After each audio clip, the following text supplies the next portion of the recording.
네, 오늘 우리가 함께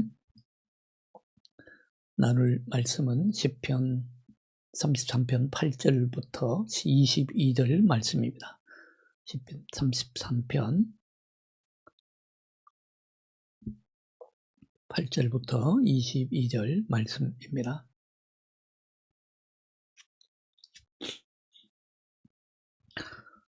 시편 33편 8절로 22절 말씀 제가 봉독해 드립니다. 온 땅은 여호와를 두려워하며 세상의 모든 거민들은 그를 경외할지어다.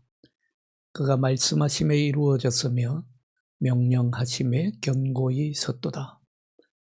여호와께서 나라들의 계획을 폐하시며 민족들의 사상을 무효하게 하시도다. 여호와의 계획은 영원히 서고 그의 생각은 대대에 이르리로다.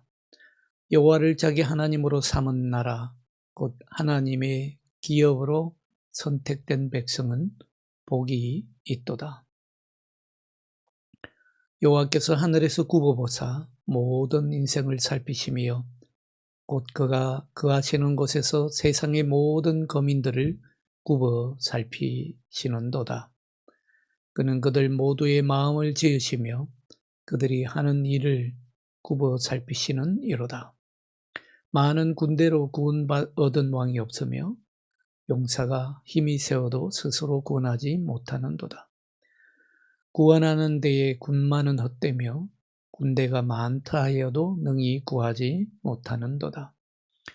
여호와는 그를 경외하는 자 곧 그의 인자하심을 바라는 자를 살피사 그들의 영혼을 사망에서 건지시며 그들이 굶주릴 때에 그들을 살리시는도다.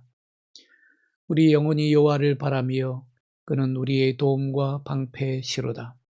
우리 마음이 그를 즐거워하며 우리가 그의 성호를 의지하였기 때문이로다. 여호와여, 우리가 주께 바라는 대로 주의 인자하심을 우리에게 베푸소서. 아멘.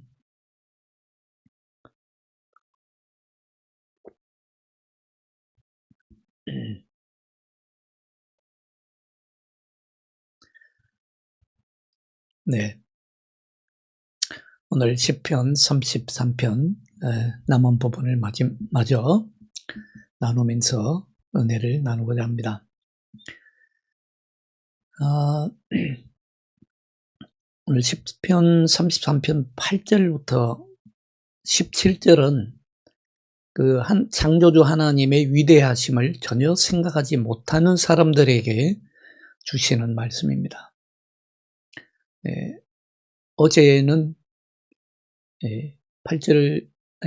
33장 1절부터 17절까지에서는 창조주 하나님의 위대하심을 늘 기억하면서 찬양하는 그런 사람들에게 주시는 말씀이죠. 근데 8절부터 17절은 특히 하나님이 창조주 되심을 인정하지도 못하고 또 그 창조주 하나님이 얼마나 위대하신가를 전혀 생각하지 못하는 그런 분들에게 주시는 말씀입니다. 그런 사람들은 대개 어떤 특징을 지니게 되느냐 하면요, 대부분이 자기 영화를 추구합니다. 좀 심하면 자기 영화만 추구합니다. 그리고 자신이 세운 목표를 위해서만 삽니다. 창조주 하나님의 그 위대하신 역사를 전혀 믿지 못하는 사람들은 대부분이 어떤 착각에 빠지냐면요, 인생을 자기가 원하는 대로 마음대로 다 할 수 있다고 생각합니다. 어떤 분들은 보면 확실한 신념을 가지고 있어요. 나는 할 수 있다. 나는 할 수 있다. 뭐든지 할 수 있다. 그렇게 굳은 신념을 가진 것까지는 좋았는데, 그러나 그것이 잘못된 신념이라는 것은 모릅니다. 잘못된 믿음이지요. 잘못된 신념은요, 곧 불신이나 다름이 없습니다. 이렇게 창조주 하나님을 잊어버린 사람들에게 나타나는 또 다른 특징이 무엇이겠습니까? 그것은 대부분이 공통적으로 그런 분들은 이 땅에서 하는 모든 일들, 이 땅에서 일어나는 모든 일들, 그리고 이 땅에 있는 모든 것들은 다 한계가 있다는 것을 잊어버립니다. 결국은 끝이 있습니다. 전도서에서도 말씀하는 것처럼 시작이 있으면 반드시 끝이 있습니다. 그리고 그 끝은 사실은 다 허무한 것입니다. 헛되고 헛되니 또 헛되도다 라는 전도자의 말처럼 허무한 것입니다. 그런데 창조주 하나님을 잊어버린 사람들은 대부분 이 땅의 일들이 무한할 것이라는 착각에 빠집니다. 영원할 것이라는 착각을 하게 됩니다. 그 말은 무슨 말이냐면 이 땅의 일들을 절대화시키는 거죠. 좀 더 정확하게 말하자면 이 땅에 있는 것들을 신격화시키는 겁니다.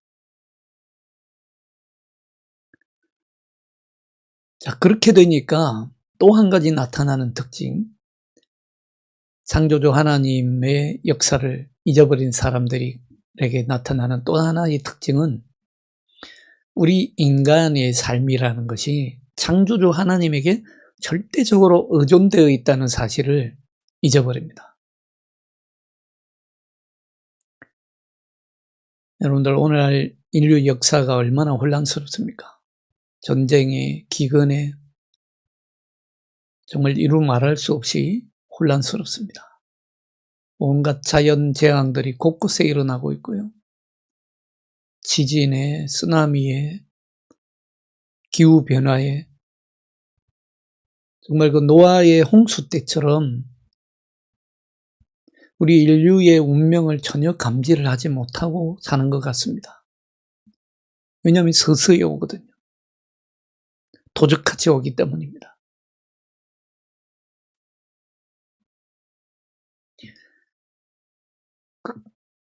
그러나 여러분, 아무리 인류의 역사가 이렇게 혼란스럽게 흘러가고 인간들이 욕망하고 욕심을 부리는 대로 움직이는 것 같지만 이 혼란한 인류 역사의 배후에는요,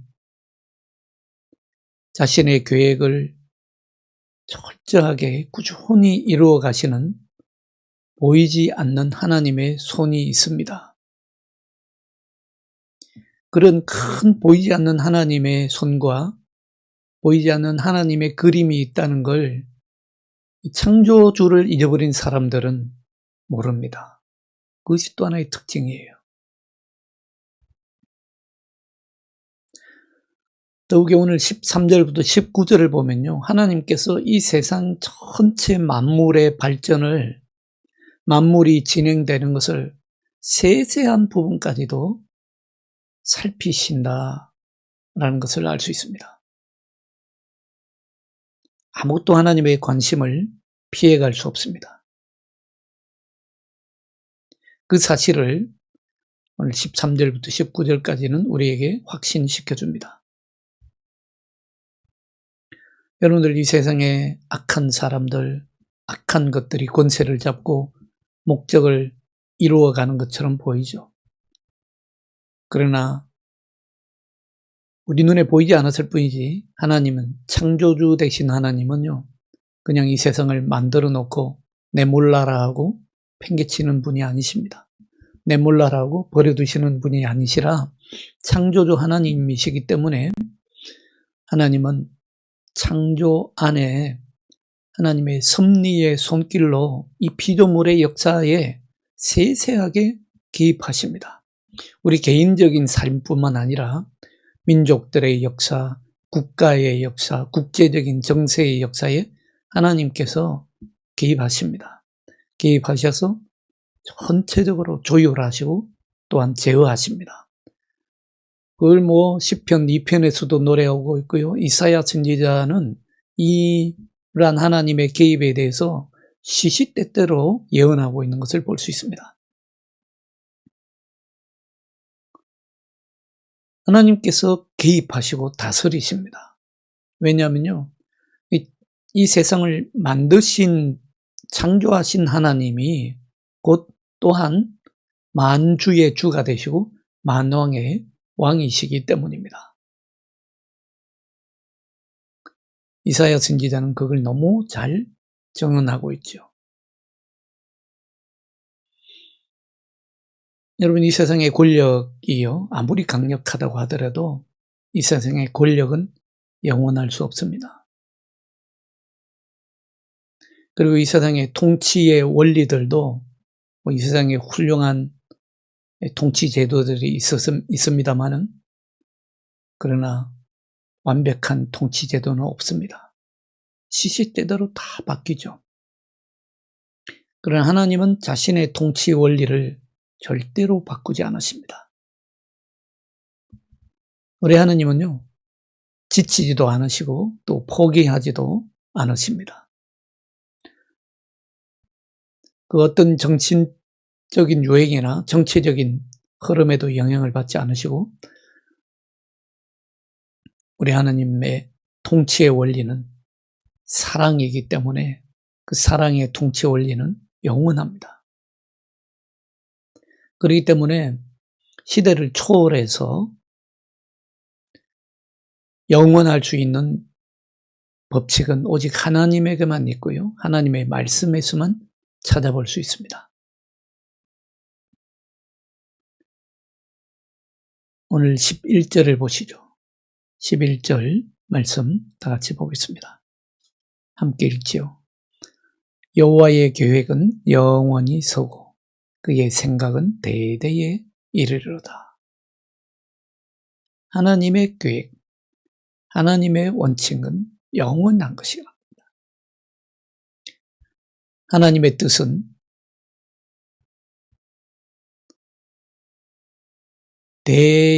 대를 이어서 계속 이어질 것이라는 거죠. 여러분, 오늘날까지 정말 인간이 세운 나라에서 우린 참 복되다, 행복했다 할 수 있는 그런 민족, 그런 나라는 없었습니다. 스스로 우리는 정말 복되다라고 말할 수 있는 그런 민족은 없었습니다. 오늘날 우리나라도 보면요, 참 복되다라고 말하기가 너무 어렵습니다. 이전보다 물질적으로, 경제적으로는 풍족했다고 할 수 있지만 복되다라고 말하기 너무 어렵습니다. 모두 다 불행해 보입니다. 정치적으로는 갈라서서 서로 싸움을 계속해 나가고 있는데 이쪽도 저쪽도 행복해 보이지 않습니다. 우리나라가 정말 복되다라고 말하기는 정말 어렵습니다. 그러나 오늘 12절 말씀을 보십시오. 12절에서는 하나님의 미래의 목표를 노래합니다. 여호와를 자기 하나님으로 삼은 나라, 곧 하나님의 기업으로 선택된 백성은 복이 있도다. 복이 있도다 그랬습니다. 그러니까 이 세상의 권력과 이 세상의 물질과 이 세상의 명예를 선택한 백성이 아니라 하나님을, 여호와를 자기 하나님으로 삼은 나라가 복이 있고요, 하나님께 기업으로 선택된 백성이 복이 있다라고 노래하고 있습니다. 하나님은 자기 백성들을 위해서 그런 축복을 다 준비해 두고 계십니다. 그 뜻을 이루시기 위해서 우리 하나님은 축복하시고자 하는 그 하나님의 뜻에 맞게 피조물을 다스립니다. 그리고 인류 역사의 발전도 그에 맞게 조율하십니다. 하나님의 일한 계획은요, 특히 하나님이 기업으로 택한 백성에 해당되는 것입니다. 하나님이 자기 기업으로 택한 백성이 누구입니까? 이 이스라엘 민족들만을 의미하지 않습니다. 바로 미래의 이스라엘입니다. 하나님은 자기 영광을 위해서 이 백성을 택하시고 선택하십니다. 시편 28편 9절에 보면요, 이렇게 노래합니다. 이렇게 기도합니다. 주의 백성을 구원하시며 주의 산업에 복을 주시고 또 그들이 목자가 되시어 영원토록 그들을 인도하소서. 하나님께서는 언젠가 주의 백성을 만드실 것이라는 겁니다. 또한 시편 144편 15절에 보면 이렇게 노래합니다. 이러한 백성은 복이 있나니, 어떤 백성이 복이 있다고 합니까? 이러한 백성은 복이 있나니 여호와를 자기 하나님으로 삼는 백성은 복이 있도다. 하나님을 자기 하나님으로 삼은 그 백성이 복이 있다. 그 백성은 거룩하다 일컬어질 것이고 생명책에 기록될 것이다 말씀합니다. 자, 이 백성은요, 현재의 이스라엘 백성이라기보다는 미래의 이스라엘 백성을 말합니다. 미래의 이스라엘 백성이라고 하는 것은요, 바로 예수 그리스도를 주요 메시아로 인정하게 될 그 미래의 백성을 말합니다. 예수 그리스도를 믿고 하나님의 족속으로 선택된 미래의 이스라엘 백성을 의미합니다. 그리스도께서 이루신 십자가의 사역을 통해서 하나님이 우리에게 주시는 의를 얻은 백성을 말하는 것이죠. 어렵다함을 인정받은 백성을 말합니다. 자, 13절에 말씀하듯이 만물을 창조하시고 다스리시는 하나님, 그 하나님은요, 하늘에서 굽어 살피시사 모든 인생을 살피신다고 말씀합니다. 그의 거룩한 처소에서 굽어 살피시되 어디까지 들여다보시냐면요, 우리의 가장 내면의 속 사람까지 들여다보십니다. 그뿐만 아니라 우리의 말과 우리가 가는 길까지도 살피시는 하나님이십니다. 오늘 15절을 보시죠. 15절을 그는 그들 모두의 마음을 지으시며, 마음을 지으신다고 했습니다. 놀라운 말씀입니다. 그들이 하는 일을 굽어 살피시는 이로다. 우리 하나님이 창조의 하나님이시라고 그랬잖아요. 하나님은 눈에 보이는 것만 창조하신 것이 아니죠. 하나님은 마음까지도 창조하신 것입니다. 그리고 그 마음까지도 모든 하는 일을 다 굽어 살피시는 이시라고 노래합니다. 사실 하나님은 우리가 뭘 하기도 전에 우리가 뭘 할지 의도를 다 아십니다. 하나님은 우리의 생각과 우리의 성향까지도 다 아십니다. 그래서 우리가 기도할 때도요, 기도하기 전에도 하나님은 우리가 뭘 생각하는지 다 아십니다. 다 아실 뿐만 아니라 우리도 알지 못하는 사이에 하나님은 우리 마음과 생각에까지 역사하십니다. 우리의 마음과 생각에까지 영향을 주실 수 있습니다. 왜 그렇겠습니까? 그 우리 마음을 지으신 분이 하나님이시기 때문입니다. 그 마음을 창조하신 분이 바로 하나님이시기 때문이죠. 성경에는 그런 사건들이 실제로 많이 일어났습니다. 가장 대표적인 예가 바로 애굽의 바로왕 아닙니까? 하나님께서 이스라엘 백성들을 출애굽시키기 위해서요, 모세를 보내시잖아요. 그리고 바로왕에게 하나님께서 이스라엘 백성들이 출애굽해서 광야에서 하나님 앞에 예배하기를 원한다 전해라. 모세에게 바로왕에게 가서 담대히 전하라고 하십니다. 자, 하나님의 말씀이니까 바로왕이 곧바로 알아듣고 이스라엘 백성들을 즉시로 내보냈으면 얼마나 좋겠어요.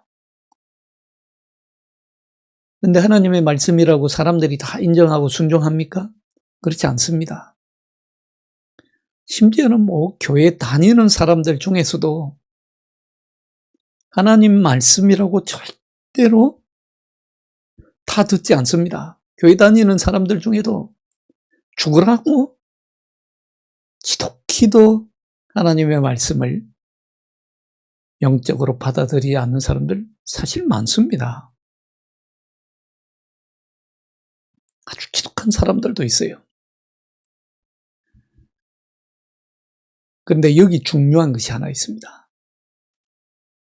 왜 그렇게 말을 안 듣느냐? 저 사람은 정말 저 정도 하면 하나님 말씀을 알아들을 것 같은데, 심지어는요, 정말 교통사고가 나서 다리가 부러져도 그 마음을 돌이키지 않습니다. 그런 분들이 있더라고요.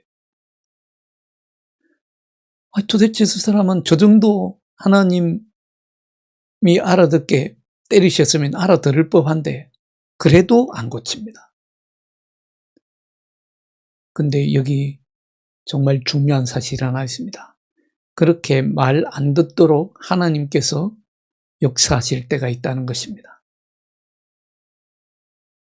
어쩌면 이 세상에서 가장 안 된 사람들이지 않을까 하는 생각이, 안타까운 마음이 들 정도입니다. 출애굽기 7장 3절에 보면요, 바로가 이스라엘 백성들을 내보내지 않고 하나님이 명하셨는데 이렇게 완강하게 버티는 이유가 있습니다. 출애굽기 7장 3절에 보면 뭐라고 하냐면, 하나님이 바로의 마음을 완악하게 했기 때문이라고 합니다. 하나님이 그 바로의 마음을 완악하게 했다는 거예요. 마음을 지으신 하나님께서 바로의 마음을 그렇게 완악하게 하셨다는 겁니다. 정말 불행한 경우이죠. 출애굽기 7장 13절에는 뭐라고 말씀하냐면요, 바로 왕의 마음을 강팍하게까지 했다고 하십니다. 바로 왕의 마음을 강팍하게 하신 분이 바로 하나님이시라는 거예요. 바로 자신은 왜 자기가 지금 이렇게까지 마음을 완악하게 하고 강팍하게 하는지 자기 자신도 모릅니다. 하나님께서 그의 마음을 그렇게 움직이신 것입니다. 거기는 나름대로 다 이유가 있죠. 이스라엘 백성들을 지금 출애굽시키는데 바로가 10가지 재앙을 만날 때까지 버티게 만드신 겁니다. 그렇게 함으로써 이스라엘 백성들이 똑똑히 보게 하신 거죠. 지금 하나님께서 너희를 출애굽시키실 때에 하나님께서 처음부터 하신 일이라는 것을 두 눈으로 다 보게 하신 거죠. 그렇지 않고 그냥 출애굽했다면 이스라엘 백성들, 그 교만한 백성들이 자기들 힘으로, 자기들 지혜로, 자기들이 똑똑해서 출애굽했다고 생각할 겁니다.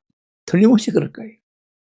광야의 경험을 미루보면 틀림없이 그랬겠지 않겠습니까? 하나님께서 주시는 마음이 있다는 것입니다. 여러분, 그러니까 우리가 세상 살면서, 사회생활 하면서, 교회에서도 마찬가지죠.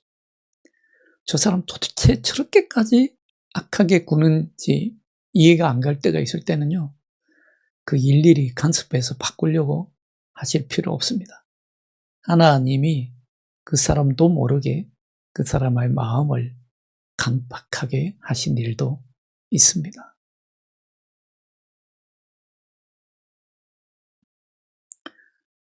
우리 하나님은요, 우리의 육체의 힘뿐만 아니라 정신적이고 영적인 힘까지도 좌지우지하실 수 있는 분입니다. 왜냐하면 하나님은 이미 말씀드렸듯이 눈에 보이는 것만 창조하신 것이 아니라 눈에 보이지 않는 것까지 창조하셨거든요. 따라서 창조주 하나님의 능력은 우리 육체에 뿐만 아니라 우리의 마음과 정신과 영혼에까지 미칩니다. 그걸 잘 기억해야 할 것입니다. 오히려 육체에 영향을 미치는 것은 쉬운 일입니다. 그렇기 때문에 우리의 사업이나 우리의 경영하는 일의 결과에 영향을 미치는 것은 하나님에게는 오히려 쉬운 일입니다. 그런데 사람들은요, 모든 것을, 이 창조주 하나님을 기억하지 못하는 사람들은 모든 것을 자기 능력과 자기 의지로 자기가 스스로 계획을 세우고 스스로 실현했다고 생각합니다. 이건요, 마치 어린애가 스스로 컸다고 하는 말과 똑같습니다. 아직 영적으로 어리고 영적으로 무지한 사람들은요, 어린애가 자기 혼자 힘으로 다 컸다고 말하는 것과 꼭 같습니다. 그래서 어린 거예요. 어린이 되었지만 영적으로는 어린 것입니다. 고린도전서 4장 7절에 보면요, 사도 바울은 신자들에게 기록된 말씀 밖으로 넘어가지 말라라고 권면하면서 이렇게 묻습니다. 누가 너를 남달리 구별하였느냐? 내게 있는 것 중에 받지 아니한 것이 무엇이냐? 네가 받았은즉 어찌하여 받지 아니한 것 같이 자랑하느냐? 라고 묻습니다. 너한테 지금 있는 것 중에 받지 않은 것이 뭐 어디 있느냐? 어찌해서 받지 않은 것처럼 스스로 자랑하느냐? 내가 다 스스로 내 힘으로 벌은 것이고, 내 힘으로, 내 능력으로 획득한 것이고, 내가 잘나서, 내가 똑똑해서 다 얻은 것이다. 어떻게 받지 아니한 것처럼 자랑하느냐? 창조주 하나님을 잊어버린 사람들은 이런 사람들이라는 것입니다. 오늘 현대인들 대부분은요, 의존하는 것을 별로 좋아하지 않습니다. 그래서 자신감이 넘치는 사람, 재능 있는 사람, 능력 있는 사람, 통치하는 사람, 영웅이 되기를 좋아합니다. 근데 이런 사람들은 대부분요, 자신의 능력이 좋아서 자신이 수단을 잘 부려서 현명하고 노련하고 능력 있게 일을 잘 해서 그 결과로 성공한 것이라고 생각합니다. 자기 자만에 빠지죠. 늘 영광에 대한 갈증이 자기 자만에 빠지게 합니다. 교만해지면서 신중함을 잃어버리죠. 여러분, 우리 인간적인 수단들이, 인간적인 능력이나 인간적인 수완이나 이런 것들이 중독성이 있습니다. 점점 더 거기에 빠져들게 하고 점점 더 거기에 의존하도록 부추깁니다. 그리고 여러분들, 내가 속해 있는 아주 무너지지 않을 것 산성 같은 그런 든든한 조직, 그거는요, 더더욱 의존하도록 부추깁니다. 더 충성하도록 만듭니다. 그러나 여러분, 정말 결정적인 순간에, 정말 위기의 순간에 그런 것들이 나를 구원할 수 있으리라 생각합니까? 절대로 구원하지 못합니다. 나에게 참 자유를 줄 수 있습니까? 절대로 자유를 주지 못합니다. 오히려 나를 구속할 뿐이고요, 나를 외면합니다. 특히 현대사회에서 몇십 년 넘게 충성해온 직장이 어느 날 아침에 어려워졌다 해서 구조조정이다 뭐다 해서 하루아침에 정말 몇십 년 충성한 직장인을 거리로 내몹니다. 비정한 현실이죠. 오늘 16절 17절에서 말씀하지 않습니까? 16절 17절을 한번 보시죠. 많은 군대로 구원 얻은 왕이 없으며 용사가 힘이 세어도 스스로 구원하지 못하는도다. 구원하는 데에 군마는 헛되며 군대가 많다 하여도 능히 구하지 못하는도다.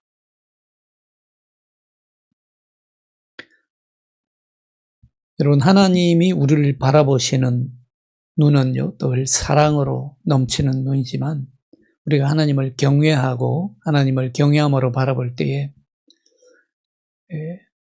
여호와께서 우리를 바라보는 눈이 우리에게 비치는 것은 두 가지 면이 있습니다.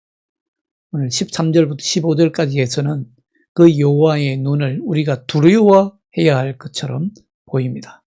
그러나 18절부터 19절에서는요, 사랑과 관심의 눈으로 우리를 향하고 있음을 우리가 알 수 있습니다. 우리는 정말 두려워해야 할 분이 누구이고 진정으로 우리 자신을 구원하실 수 있는 분이 누구인지 똑바로 알고 살아야 합니다.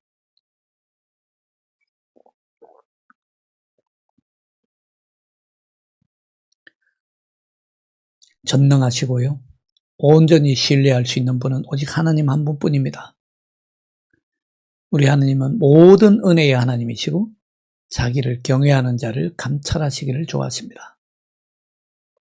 자, 오늘 18절 19절을 한번 보시죠.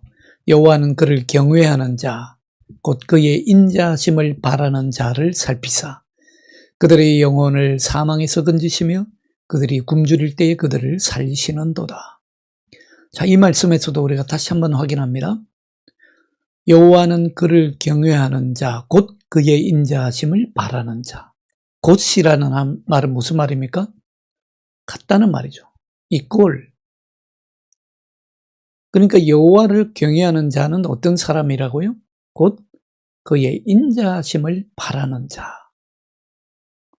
하나님을 경외하는 자는 이꼴 하나님의 인자하심을 바라는 자다라는 말입니다.